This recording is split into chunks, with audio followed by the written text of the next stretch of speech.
ಅವತ್ತು ದರ್ಶನ್ ಸರ್ ಪ್ರಶ್ನೆ ನಾವೆಲ್ಲ ಕೇಳಿದ್ವಿ. ಅವಾಗ ನೀವು ಹೇಳ್ತೀರಾ ನಮ್ಮ ನಡುವೆ ಅಂಥದ್ದೇನೂ ಇಲ್ಲ, ಒಂದು ಅಂತರ ಇದೆ ಅನ್ನೋ ಥರ ನೀವು ಅವತ್ತು ಆನ್ಸರ್ ಮಾಡಿದ್ರಿ ಸರ್. ಇವತ್ತು ಅವರು ಒಳಗಿದ್ದಾರೆ. ಅವರ ಸಾಂಗ್ ಮೊನ್ನೆಷ್ಟೇ ರಿಲೀಸ್ ಆಯಿತು. ಡಿಸೆಂಬರಲ್ಲಿ ಅವರ ಸಿನಿಮಾ ಕೂಡ ರಿಲೀಸ್ ಆಗ್ತಾ ಇದೆ. ಏನೇ ಅಂದರೂ ಕೂಡ ಒಂದಷ್ಟು ಅದ್ಭುತ ಸಮಯವನ್ನು ಅವ್ರ ಜೊತೆ ಒಂದು ಟೈಮಲ್ಲಿ ನೀವು ಕಳೆದಿದ್ದೀರಾ. ಸೊ ಈಗ ಅವ್ರ ಸಿನಿಮಾ ಕೂಡ ರಿಲೀಸ್ಗಿದೆ, ಹಾಡು ರಿಲೀಸ್ ಆಗಿದೆ, ಏನಾದರೂ ಹೇಳೋದಿದೆ? ಖಂಡಿತ ಒಳ್ಳೇದಾಗಲ್ಲ ಸಿ. My point is any cinema should do well.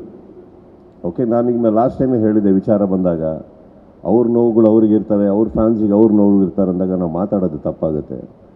ಸರ್ಕಾರ ಕಾನೂನು ಅಂತ ಬಂದಾಗ ಅವ್ರೇನು ಮಾಡಬೇಕು ಅವ್ರು ಮಾಡ್ತಾ ಇರ್ತಾರೆ, ಅದಕ್ಕೂ ನಾವು ಅಡ್ಡ ಬರಬಾರ್ದು.